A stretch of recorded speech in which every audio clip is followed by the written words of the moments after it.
বিকাশ, নগদ এবং রকেট তারা শুধুমাত্র একটা ফটকাবাজি ব্যবসা, এই ধোঁকাবাজিতে বাংলাদেশের দরিদ্র মানুষগুলো আজকে অসহায় অবস্থায় চলে আছে। বাংলাদেশে একটি আইন আছে, সেটি হচ্ছে mobile finance regulation service 2022।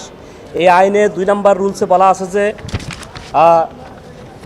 to promote convenient access to formal financial services at an affordable cost, especially for the poor and unbanked population segments. That means বাংলাদেশে যে সকল দরিদ্র এবং যাদের ব্যাংক অ্যাকাউন্ট নাই তাদেরকে সার্ভিস দেওয়ার জন্য মোবাইল ফাইন্যান্সিয়াল সার্ভিস MFS চালু হয়েছিল 2018 সালে প্রথম আইন আসছে, পরবর্তী 2022 সালে আইনটি কার্যকর হয়। এই আইন মূলত গরিব এবং অসহায় ব্যক্তিদের জন্য ব্যাংকিং সার্ভিস দেওয়ার কথা, কিন্তু বাংলাদেশে আমরা যেটা দেখছি যে বর্তমান এই ব্যাংকিং সিস্টেমের মাধ্যমে, মোবাইল ফাইন্যান্সিয়াল সার্ভিস মাধ্যমে একটি ফ্রডুলেন্ট সার্ভিস দিচ্ছে তারা। এই সার্ভিসের এই রেগুলেশন 9-এ বলা আছে যে শিডিউল অফ চার্জেস, যেখানে এই প্রতিষ্ঠানগুলো বিকাশ, রকেট এবং নগদ তারা একটি নির্দিষ্ট সার্ভিস চার্জ গ্রহণ করবেন, কিন্তু দুঃখের বিষয় যে তারা একটি ফটকাবাজি ব্যবসা, যেটি পার্সেন্টেজের মাধ্যমে তারা আমাদেরকে সেবা দিচ্ছে, যেটি হচ্ছে 1.85% to 1.65%। এই পার্সেন্টেজের গেড়াকলে পড়ে এই ধোঁকাবাজিতে বাংলাদেশের দরিদ্র মানুষগুলো আজকে অসহায় অবস্থায় চলে আছে। যেমন আমি যদি একটি বাংলাদেশের কোনো একটা ব্যাংক থেকে 1 লক্ষ টাকা ট্রানজাকশন করি, ব্যাংক থেকে ব্যাংক, সেখানে আমাকে দিতে হচ্ছে সর্বোচ্চ 10 টাকা অথবা 15 টাকা, কিন্তু বিকাশ এমন একটি ফ্রডুলেন্ট ব্যবসা করতেছে যেটি প্রতি লক্ষ টাকায় দিতে হচ্ছে 1850 টাকা। এখন এটা হচ্ছে যে মোবাইল ক্যাশ আউট সার্ভিসেস। আবার আমি যখন একই বিকাশ থেকে যখন সার্ভিস চার্জ দিচ্ছি বিকাশ টু অন্য আদার্স ব্যাংকে, বিকাশ টু ব্যাংক ট্রান্সফার, সেখানে 10 টাকা করে, অর্থাৎ 1 লক্ষ টাকা দিলে আমাকে 1000 টাকা দিতে হচ্ছে, যেটি তাদের কোনো সার্ভিস, মোবাইলটা আমার, নেটটা আমার, টাকাটাও আমার, বাট তারা আমাকে সার্ভিস দিচ্ছে। সেই সার্ভিসের বিনিময়ে যে তারা ব্যবসাটা করতেছে টোটালি ফ্রডুলেন্ট। আমরা এটাকে চ্যালেঞ্জ করছি।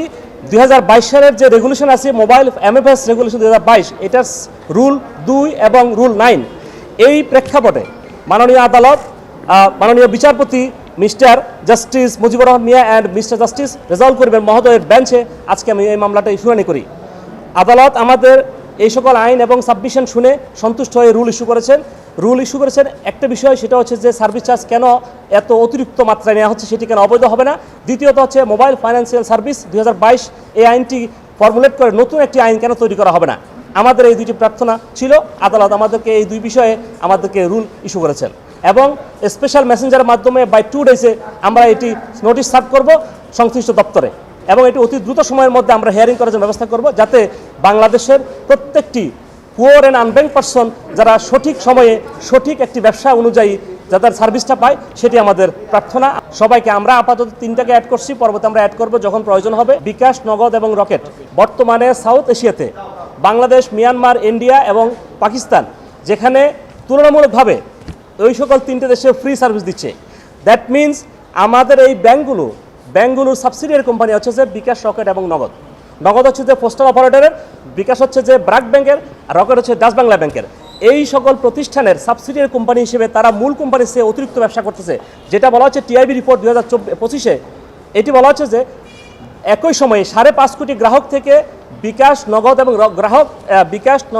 এবং রকেট 10,139 কোটি টাকা তারা শুধুমাত্র সার্ভিস চার্জ গ্রহণ করেছে। At the same time bank আমাদের কাছ থেকে নিয়েছে মাত্র 639 কোটি টাকা। দ্যাট মিনস এটি একটি ইস্ট ইন্ডিয়া কোম্পানির মতো। আমরা যখন দেখেছি যে কাউকে যখন আপনি সরাসরি সার্ভিস চার্জ দিচ্ছেন, সেটি একটা অবশ্যই যে আমাদের সংবিধান অনুযায়ী একটি সঠিক পথ হওয়ার কথা, সেটা হয় নাই। বাংলাদেশ সংবিধানে বলা আছে যে কৃষক এবং শ্রমিকের মুক্তি, কোনো অবস্থায় শোষণ করা যাবে না। তারা একটা শোষণ মুক্ত বাংলাদেশ প্রতিষ্ঠা পরিবর্তে তারা শুধুমাত্র একটা ফটকাবাজি। রেগুলেশন 9-এ বলা আছে যে শিডিউল অফ চার্জেস, সেখানে বলা আছে নন কলিউজিভ অ্যান্ড নন কম্পিটিটিভ চার্জ হবে, বাট এইটা কিন্তু নির্দিষ্ট নাই। তারা ওইটাকে সুযোগ কাজে লাগিয়ে তারা পার্সেন্টেজে চলে গেছে, যেখানে অ্যাট দ্য সেম টাইম বাংলাদেশের others bank, regular bank, city bank থেকে শুরু করে আদার্স যে সকল ব্যাংকগুলো আছে, তারা কি নির্দিষ্ট সংখ্যা দিচ্ছে। দ্যাট মিনস আপনি যখন 10 টাকায় ট্রানজাকশন হচ্ছে, 10 টাকা ফি, সেখানে তারা নিচ্ছে 18 টাকা 50 পয়সা। এটাই হচ্ছে আমাদের চ্যালেঞ্জ। কারণ রেসপন্ড হচ্ছে বাংলাদেশ সচিব, অর্থ মন্ত্রণালয় সচিব, বাংলাদেশ পোস্টাল ডিপার্টমেন্ট, বা governor Bangladesh bank, deputy governor Bangladesh bank, Rocket, bKash এবং নগদের চেয়ারম্যান মহোদয়। টোটাল 7 জন আমাদের বিবাদী।